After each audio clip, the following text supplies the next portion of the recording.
Last night I beat Zelda 1986 on stream. Now, I know I said I was going to do review videos of all the Zelda games I played. However, Zelda 1986 ended up being too difficult for me. I sucked at it too much, and I didn't feel like spending an absurd amount of hours trying to get through a single level. So I turned on the infinite health cheat code and I started using that after I did level 3. Granted, there was a time, one time before, I think it was before I did level 3, because I needed to grab an item and I was having a hard time getting to it before dying. So I enabled the infinite health, and then after I got the item, got outside, I turned it off. But then after level 3, I was like, no, I'm just gonna keep using infinite health. So because of the fact that I cheated through most of the game, because the game is 9 levels, I started using infinite health consistently. Actually, yeah, consistently after level 3. So that means 4, 5, 6, 7, 8, 9, 6 levels I used infinite health. And only 3 of those I didn't use infinite health consistently or not throughout just the whole level. So I don't think it'd be very fair for me to make a review video. However, I figured instead I would just sit here and tell you why I didn't like it. So basically, the game is very outdated. It doesn't hold up at all, not even close.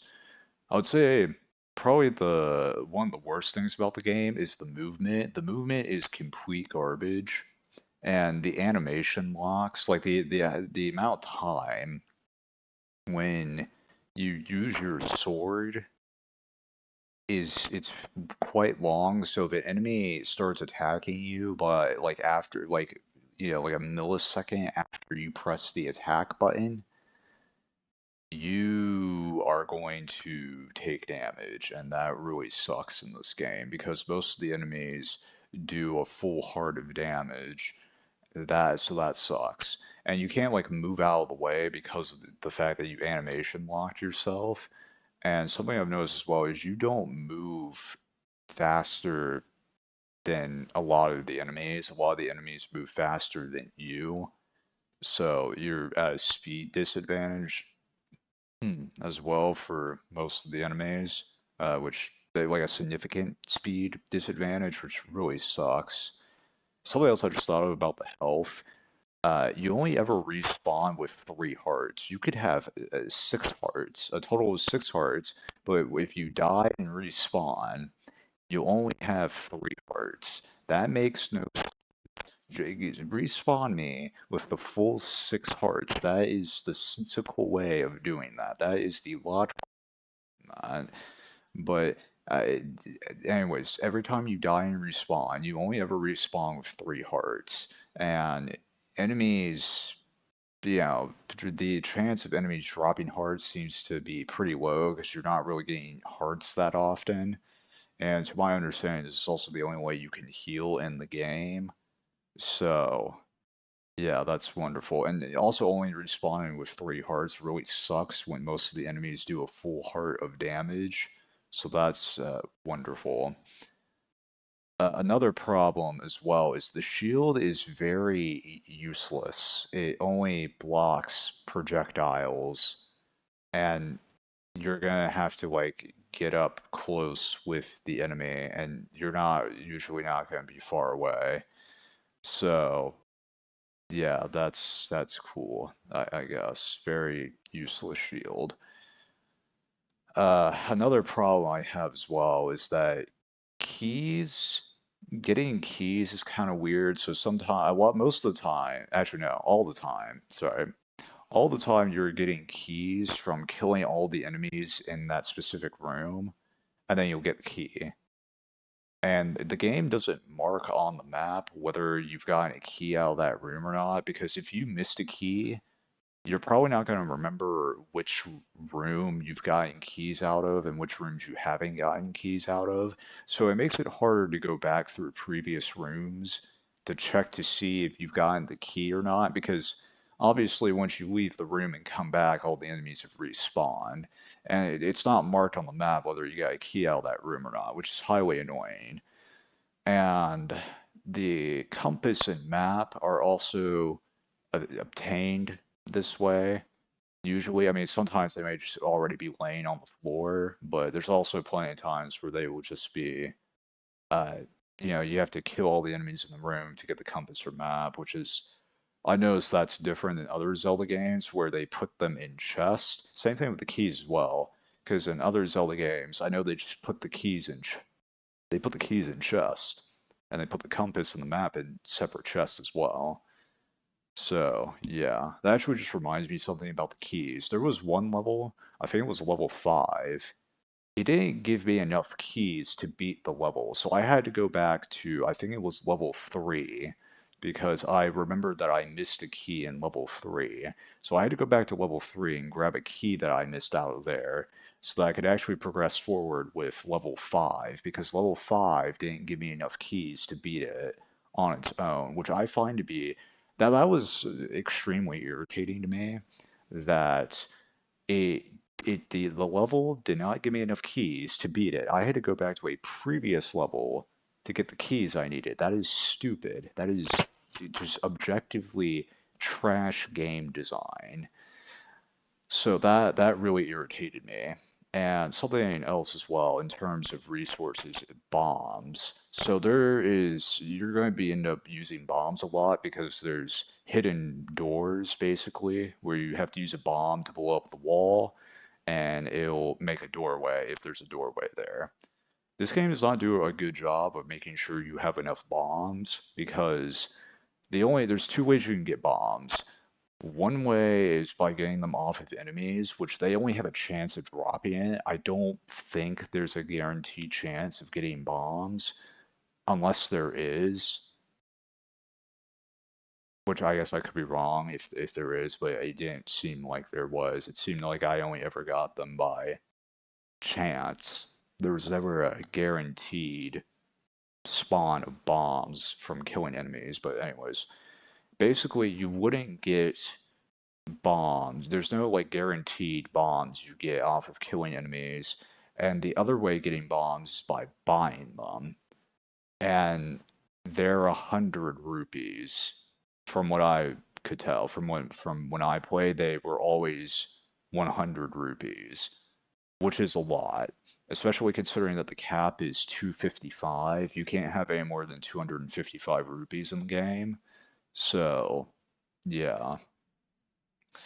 So they just really never they didn't have like a good way of making sure that you had enough bombs so that you could actually open up all the doorways because you do need bombs to open up doorways and you have to open up these doorways to be able to complete the level. And I know other Zelda games solve this issue by like the bomb plant where you would like it would just be a literal plant that spawns one bomb at a time. So you would pick it up, throw it, use it, and then after it explodes, the bomb plant would sprout up another bomb. And then I know in some games you unlock it as like an item, and then you just have an infinite amount of them. And then even in the games where you only have like a limited amount of bombs, they then make sure you have enough rupees to then be able to buy enough bombs so that you do not run out of bombs. Zelda 1986 doesn't have any of these systems to make sure that you have enough bombs. So that really annoyed me, having to like scavenge around for bombs, and that I found that to be very, very annoying. Now, uh, let's see, what else? Um, oh yeah, something else I just thought of. So the overworld map is very trash. It's just a gray box. That's it. That's literally the overworld map. It's a gray box. Now, I'm obviously that was intentional because the overworld is basically a maze it's designed to be a maze, and I guess having a map, an actual like fully detailed map would make navigating the overworld too easy and it wouldn't really make it a maze.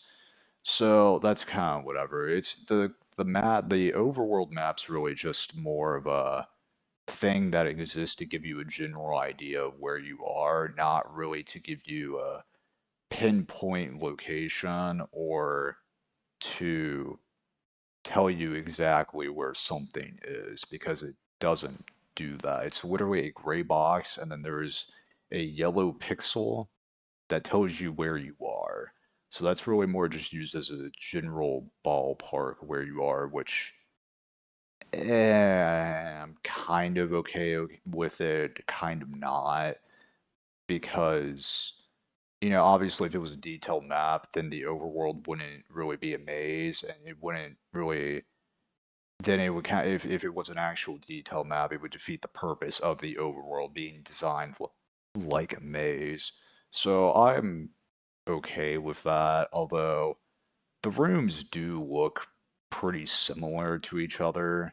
Granted, I was able to start like forming the map in my head where things were at, but I mean, really the only difference is like, for example, like the grass area, it would just be basically that the bushes are laid out in a different way, and that's it.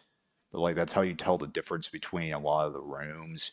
Granted, there's like some exceptions, like a room will have like a river, and then it's like okay, well there's the river, the river in the rock area, right? So, but then like most of the rooms just like oh okay, well the bushes are laid out in a different way. The rocks are laid out in a different way. So I don't really think they did a good job with making the rooms different enough so that it's easier to tell the difference apart from them beyond just, oh, well, these bushes are laid out differently. Well, these rocks are laid out differently. I wish it was more stuff like, oh, there's a body of water here. There's a dock here where you can use the raft. More stuff like that, like an actual landmark that you can remember rather than just, oh, well, you see, there was like 5 bushes in the top left corner, and there was 10 bushes in the center, 6 bushes in the bottom left, 0 bushes on the right. Like you can do better than that, basically.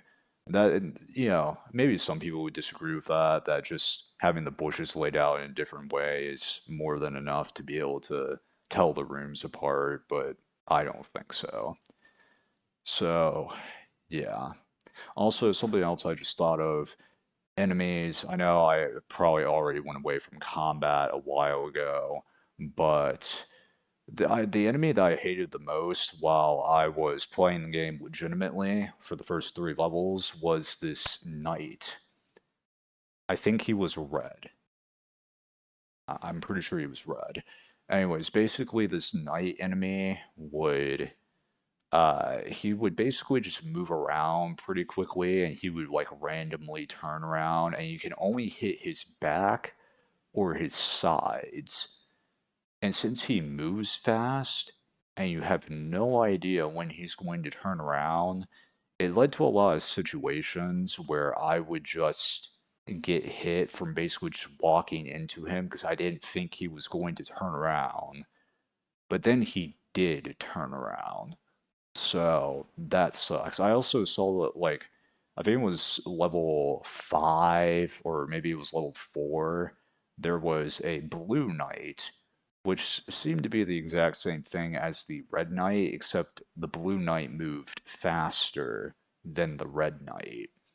And I probably would have hated that a lot more because it's completely unpredictable of when the knight is going to turn, which is the point.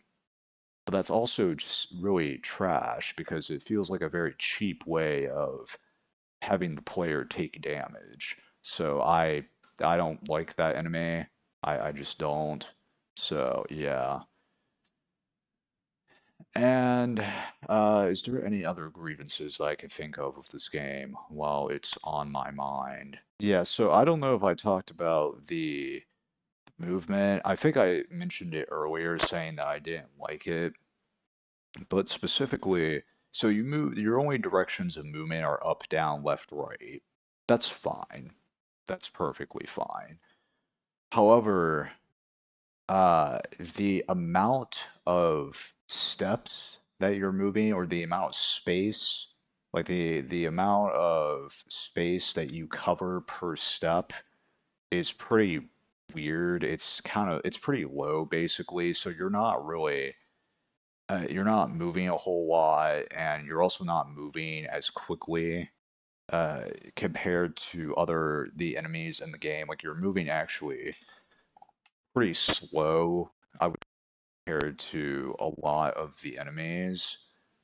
And something else as well is that not being able to move diagonally really sucks because since you can only move up, down, left, right, if you need to like dart out of the way like of an enemy in a diagonal angle, you can't do that. So you'll just maybe end up getting hit if you're cornered up, down, left, and right, and you can't go diagonal. And since you can't go diagonal, if you're cornered bottom, top, bottom, left, right, you're just going to take damage, and that really sucked in my opinion. But you can't really do anything about that since that is just the way the controls were. Also, what I was trying to get to with movement is that so when you're inside the temples, everything is laid out in a grid, yet when you're moving, you're not going like the full tile over. You're only going like a little bit of the tile over. Let's just say half the tile for the sake of having an example. So when I move, I'm moving half a tile a step rather than a full tile. Whereas, and since it's due to my movement speed is half a tile per step. Whereas the enemy's movement speed, since their speed's a lot higher than mine, even if their movement is like half a tile per step, since the speed at which they move is higher than mine, they can catch up to me a lot quicker than I can run away from them.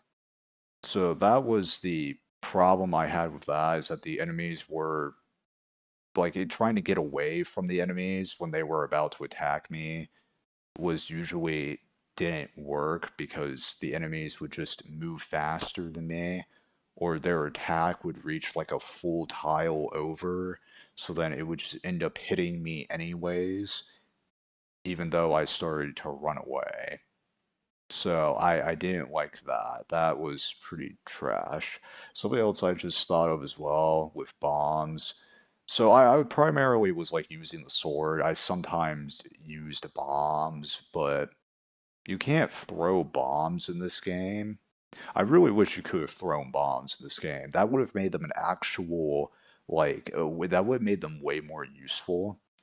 But unfortunately, you can't throw them in this game, so that's unfortunate. Something I just thought of, the boomerang. I think there's upgrades for the boomerang, but I never found any. So I literally just had the default boomerang that does nothing.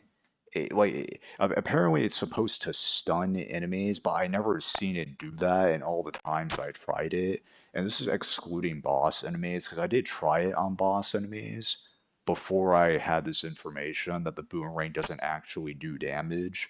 It's just supposed to stun.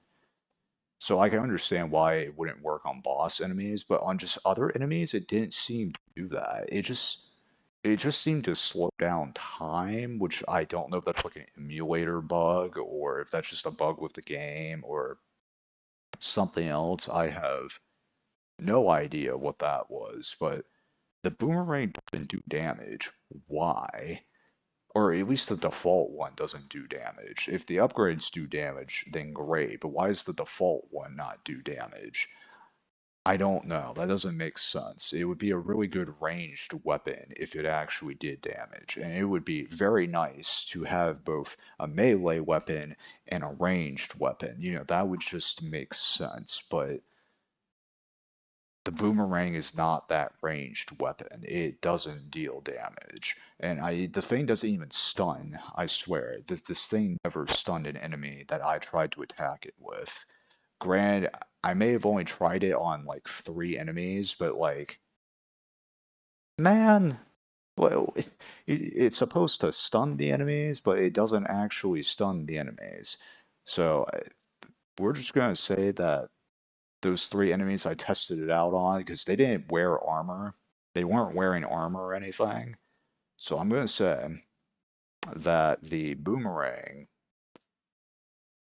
does not stun most of the enemies. I think it is the boomerang will stun X, Y, Z enemies, but it will not stun A, B, C enemies.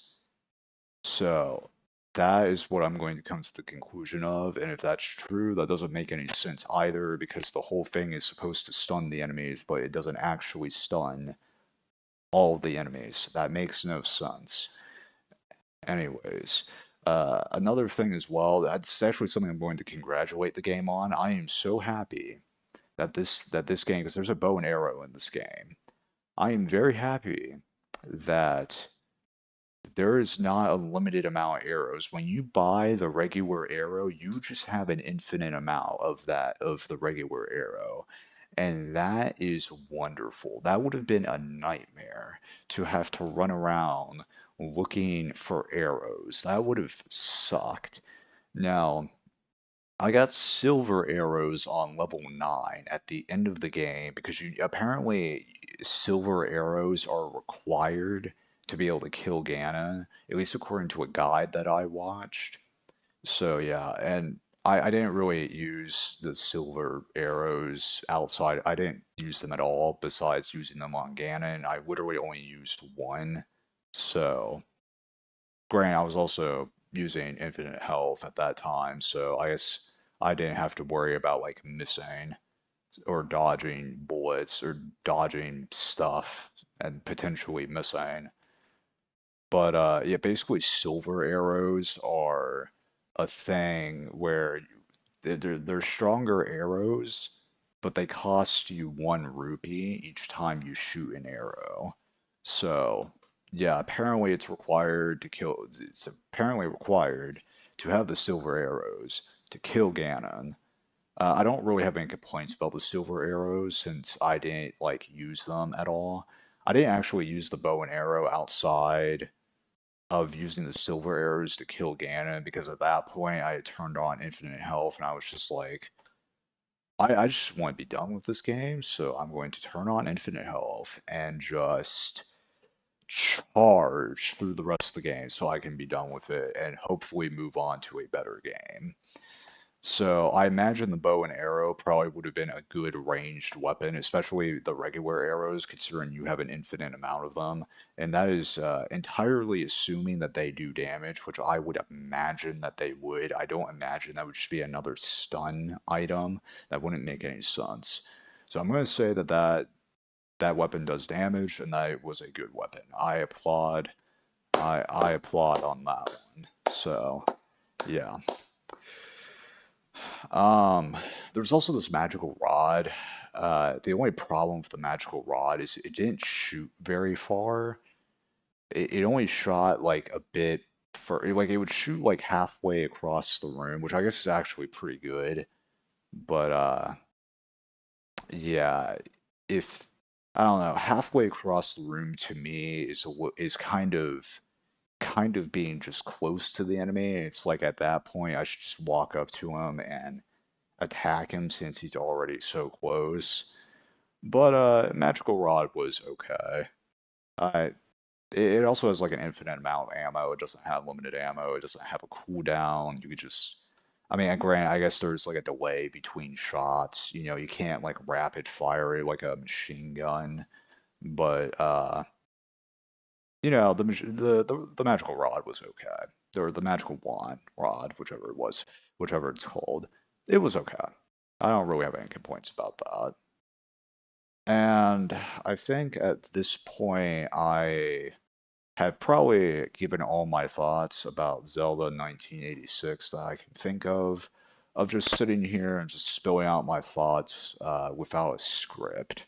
So, yeah, I'm gonna end it here. I'm gonna hope that Zelda 2 is better. Something tells me that's not. Hang on. Okay, I'm back. I had a booger that was tickling the bottom of my nose, ready to be drilled out of my nose.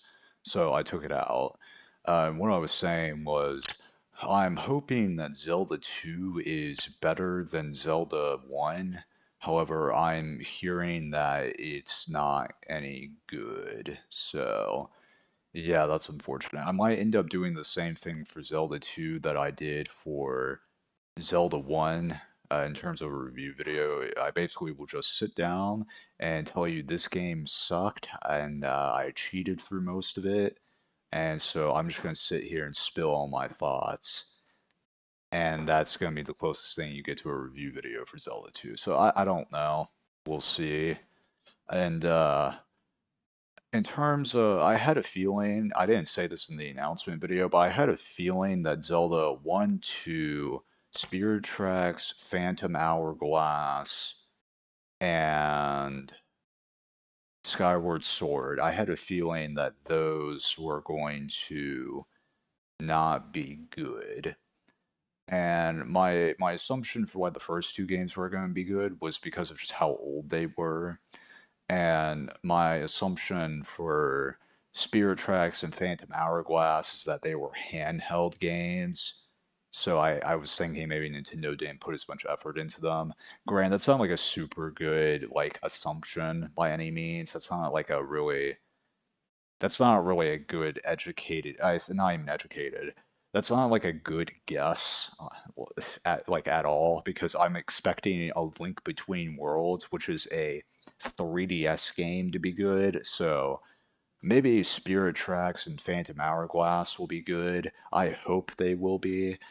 And oh yeah, I also forgot. I don't think Oracle of Seasons or Oracle of Ages is going to be good because I think they're the same game, but I think you have like different abilities. To my understanding, that's what it is. Not entirely sure on that, but I have a feeling those two are going to be like maybe at best mediocre, at worst bad. So I'm thinking they're going to be mediocre though. And I would think, yeah, I mean, I don't know, mediocre for me also is just kind of in the realm of bad because like I'm probably not ever gonna touch a mediocre video game again unless I have like nothing better to do. But yeah, hopefully after Zelda 1 and 2, I won't run into the problem of I suck at this game, therefore I had to cheat to be able to finish it. So that shouldn't be an issue after the first two games. So yeah, and I hope I'm wrong, and I hope that Spirit Tracks, Phantom Hourglass, Skyward Sword, Oracle of Seasons, Oracle of Ages, I hope those are all good, because those are like the games I had suspicions of that weren't going to be good. And in terms of Skyward Sword, I've played it before. The intro was like 2 hours it, and that really like put me off. And I kind of hear that like the pacing for that isn't super good, but we're just gonna throw all that aside, and we will see when we get there. So yeah, that's about it. See ya.